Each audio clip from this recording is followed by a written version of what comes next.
Los analistas forenses van a descubrir que los huesos son en realidad de Nancy Guthrie, pero nos van a decir lo contrario. Ese comentario apareció en Facebook a las 4 de la tarde del lunes, debajo de la publicación oficial del noticiero CNN sobre el hallazgo de los restos humanos en el desierto de Tucson. En menos de 3 horas, ese comentario acumuló miles de reacciones positivas. En menos de un día se replicó, palabra por palabra o parafraseado, en foros, en subreddits, en cadenas de mensajes, en publicaciones de otras cuentas. No era un comentario aislado, era la punta visible de un iceberg entero de desconfianza institucional que llevaba meses formándose bajo la superficie del caso Nancy Guthrie. Y esa frase tan particular, con su certeza cínica y su fatalismo casi religioso, describe con precisión quirúrgica el estado mental de una fracción muy grande del público estadounidense frente a la oficina del sheriff del condado de Pima en agosto de 2026. Miles de personas ya no creen. No importa lo que digan los análisis, no importa lo que muestren los documentos, no importa cuántas ruedas de prensa se hagan. El diagnóstico colectivo ya está firmado y el diagnóstico es: nos están mintiendo. La pregunta importante ahora no es si el diagnóstico es correcto. La pregunta importante es cómo llegamos hasta aquí. ¿Cómo se derrumba la credibilidad de una institución oficial en 6 meses? ¿Y qué significa para el futuro de este caso y de otros que millones de estadounidenses hispanohablantes hayan decidido que la palabra oficial del sheriff pesa exactamente lo mismo que un comentario anónimo en Internet? Nada. Para entender el derrumbe hay que empezar con una frase muy pequeña, 11 palabras. No hay indicación en este momento de conexión con Nancy Guthrie. Esa frase parece una explicación. No lo es. Es lo contrario de una explicación. Es un escudo lingüístico construido con una precisión digna de un abogado corporativo. Cada palabra de esa frase está allí para hacer una cosa muy específica. La palabra indicación es vaga. No dice evidencia. No dice prueba. No dice ni siquiera pista. Dice indicación, que es el nivel más bajo de certeza que existe en el vocabulario investigativo. La expresión «en este momento» es una cláusula temporal que puede colapsar en cualquier segundo. Si mañana aparece la conexión, esa cláusula protege al sheriff. Bueno, en aquel momento no había indicación. Legalmente perfecto, comunicativamente devastador. Y la palabra conexión es lo bastante amplia como para significar cualquier cosa. Conexión física, temporal, geográfica, biológica, forense.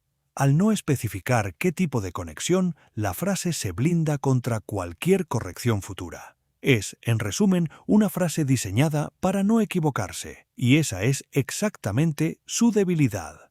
Porque las frases diseñadas para no equivocarse suelen ser también las frases diseñadas para no comprometerse, y las frases que no se comprometen no calman a nadie, alimentan sospecha.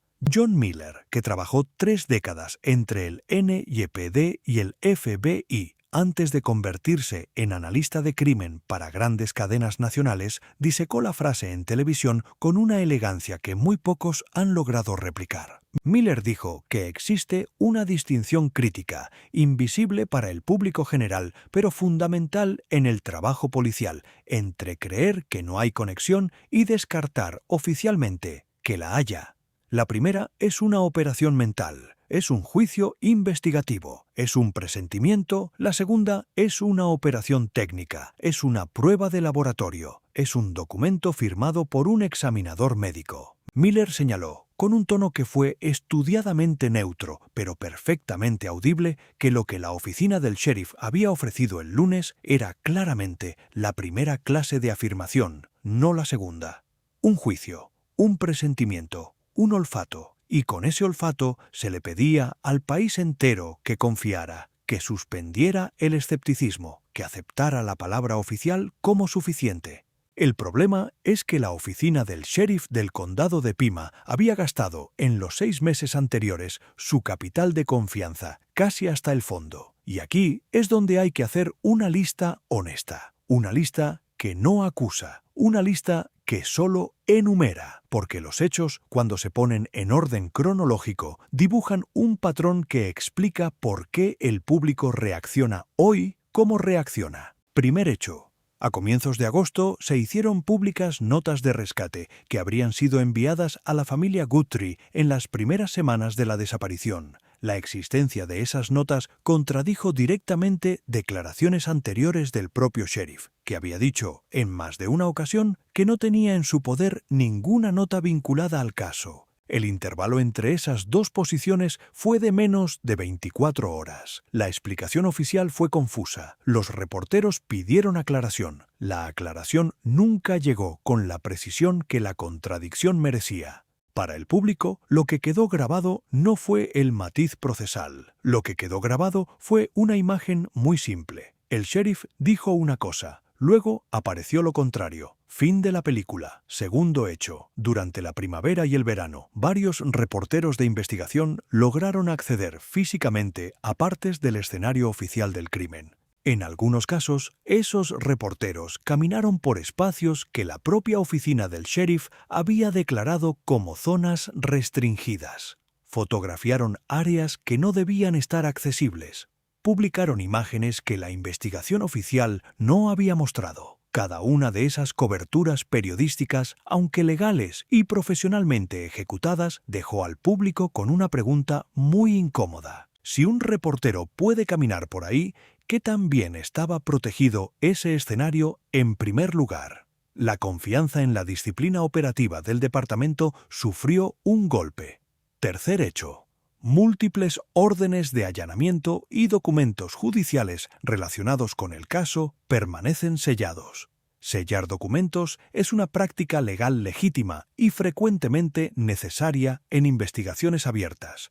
Nadie serio discute eso, pero para el público general el sello es siempre lo mismo. El sello es una puerta cerrada, y las puertas cerradas en el imaginario colectivo esconden algo. En un caso normal, con una institución con capital de confianza intacto, el público acepta el sello sin cuestionarlo. En un caso donde el capital de confianza ya se ha erosionado, cada nuevo sello se convierte en otra grieta.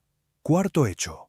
Varias demandas civiles cruzadas han empezado a rodear el caso. Personas relacionadas con la investigación, con la familia, con la periferia del caso han iniciado acciones legales unas contra otras.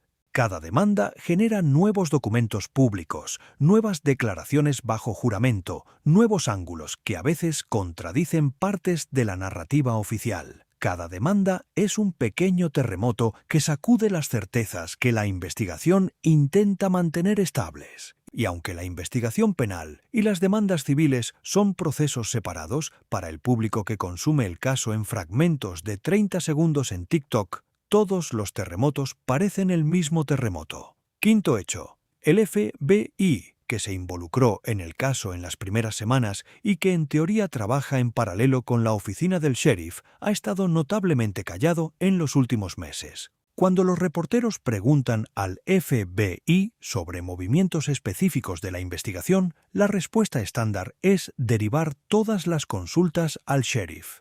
Cuando preguntan al sheriff, la respuesta estándar es hablar de manera general. Esa danza institucional en la que cada agencia envía las preguntas a la otra produce en el público la sensación de que nadie quiere firmar responsabilidades, nadie quiere poner el nombre en las decisiones, y una investigación en la que nadie firma es una investigación que el público empieza a percibir como una investigación sin dueño. Cuando pones esos 5 hechos en fila y luego colocas encima la frase escudo del lunes, no hay indicación en este momento. La reacción del público deja de ser un misterio, se vuelve casi mecánica. El público no está siendo irracional cuando duda. El público está aplicando exactamente el mecanismo cognitivo que evolucionamos para aplicar. Cuando una fuente ha fallado varias veces, empezamos a descontar automáticamente lo que dice. Es un mecanismo de supervivencia. Es como aprendemos que ciertos vendedores mienten sobre el precio, que ciertos amigos exageran sus logros, que ciertos jefes prometen bonos que nunca llegan. El cerebro humano no está diseñado para volver a confiar plenamente en una fuente después de contradicciones repetidas. Está diseñado para pedir pruebas cada vez más altas. Y esa es exactamente la situación en la que se encuentra el sheriff del condado de Pima.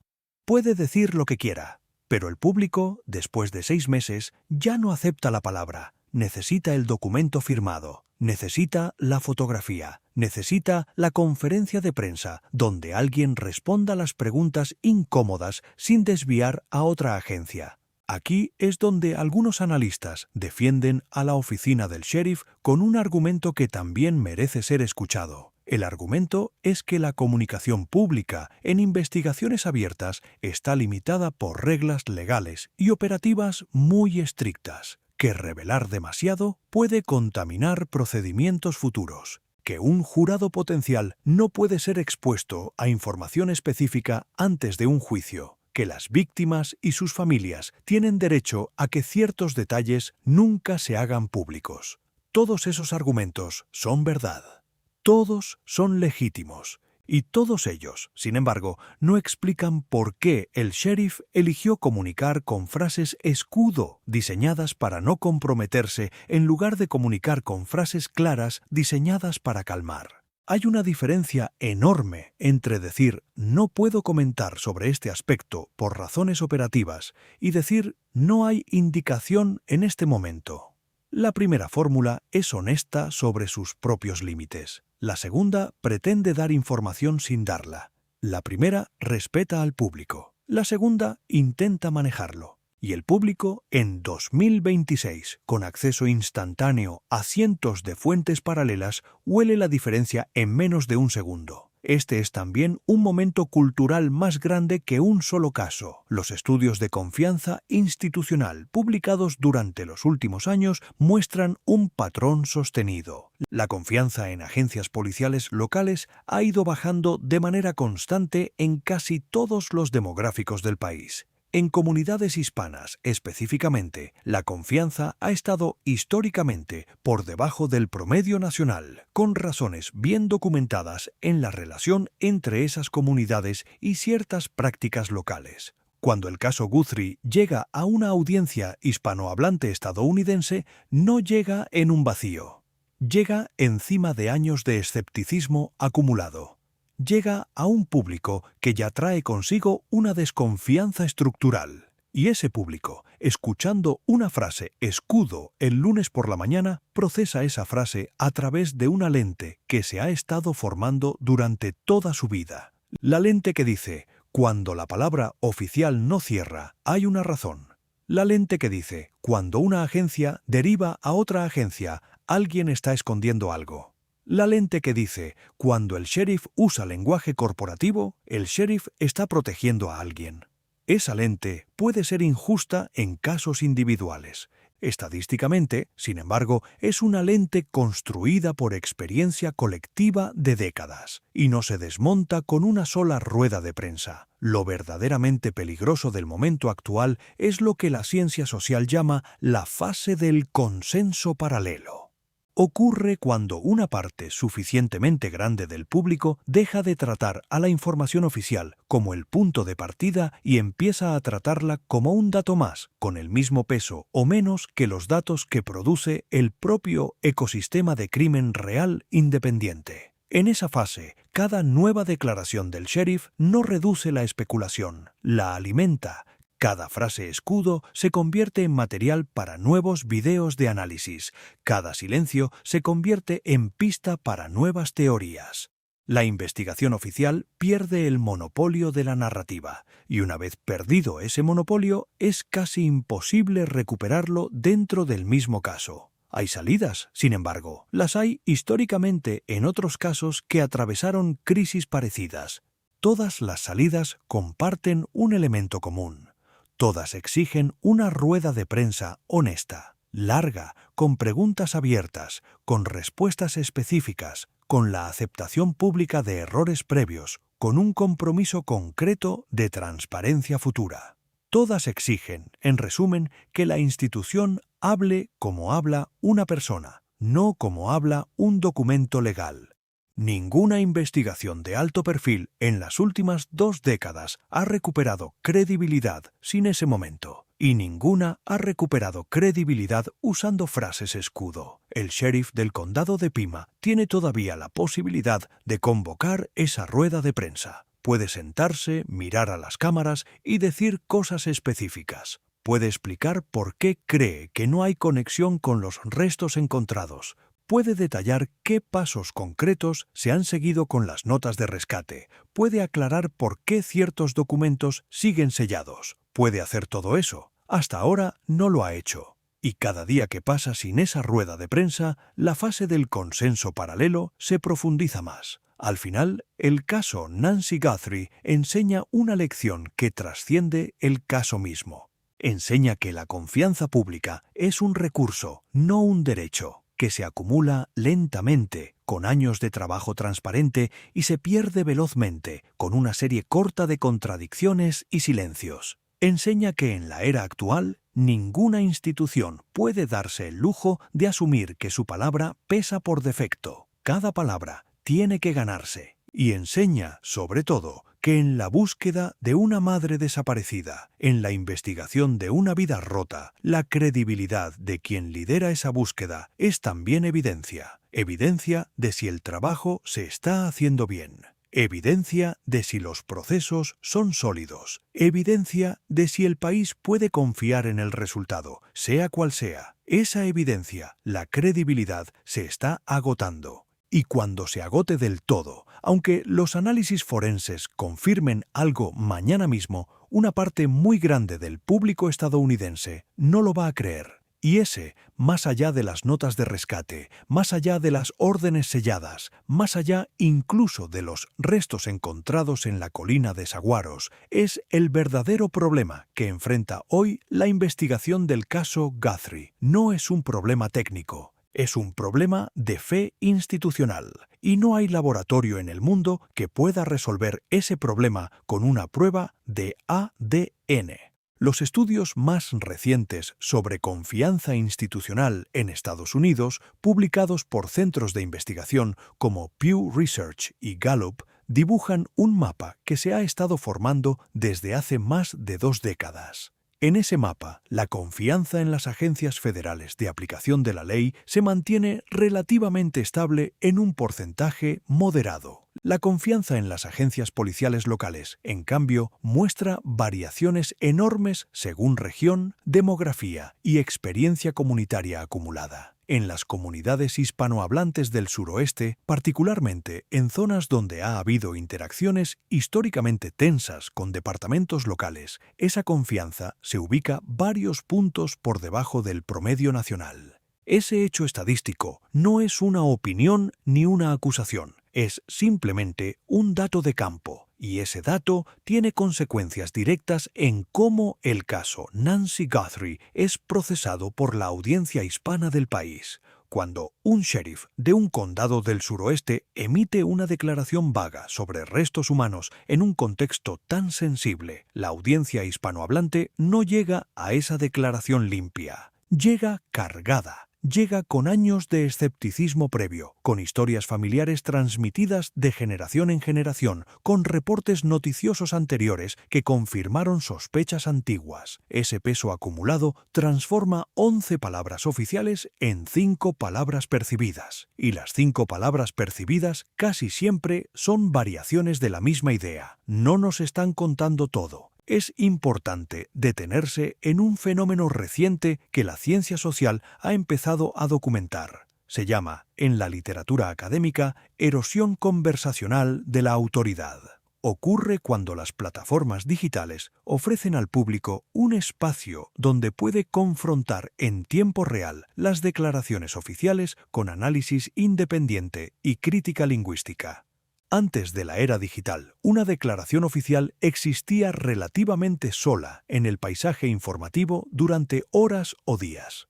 Hoy existe rodeada, en segundos, por un enjambre interpretativo que no la deja funcionar en su forma pura. En ese ecosistema, la autoridad ya no proviene de la posición institucional. Proviene o no proviene de la calidad y la honestidad con que la institución elige comunicar. Y el sheriff del condado de Pima, con la frase escudo del lunes, no eligió la calidad ni la honestidad, eligió la protección legal. El público, ese público que hoy conversa en tiempo real con cada palabra oficial, lo notó de inmediato. Existe una lección final, quizás la más importante, que este caso está enseñando en tiempo real a otras oficinas policiales del país que observan con atención el manejo del sheriff Nanos. La lección es que la comunicación pública en el año 2026 requiere habilidades que muchos departamentos todavía no han desarrollado. Ya no basta con emitir declaraciones formales redactadas por asesores legales. Ya no basta con derivar preguntas incómodas a otras agencias. Ya no basta con esconderse detrás de la fórmula de la investigación en curso. La audiencia contemporánea, particularmente la audiencia joven, la audiencia hispanohablante, educada digitalmente, la audiencia que consume crimen real como un género informativo serio, exige un nivel de transparencia y de honestidad comunicativa que muchas instituciones policiales todavía no saben cómo ofrecer.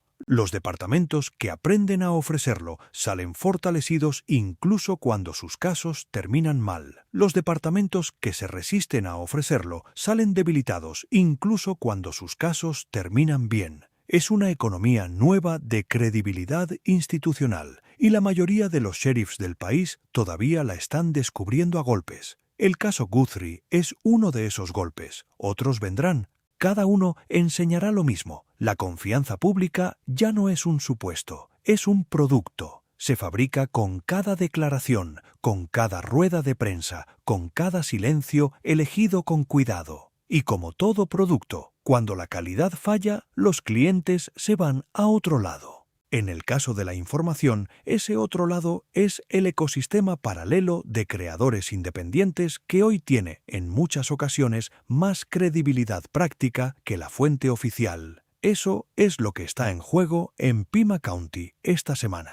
No solamente la resolución de un caso doloroso, también el modelo mismo de cómo la autoridad pública se comunica con un país cambiado. Comenta con una sola palabra qué necesitarías escuchar del sheriff Nanos para volver a creer en la investigación. Una sola palabra, sin explicaciones, solo la palabra. Ese ejercicio dice más sobre el estado actual del caso que cualquier análisis largo, y los comentarios más votados van a decir a la investigación algo que quizás nadie más se ha atrevido a decirle en voz alta. Suscríbete al canal para acompañar este caso hasta el final, sea cual sea el final, y activa la campanita, porque los próximos días pueden traer más movimientos que los últimos 30 juntos. Nos vemos en el próximo video.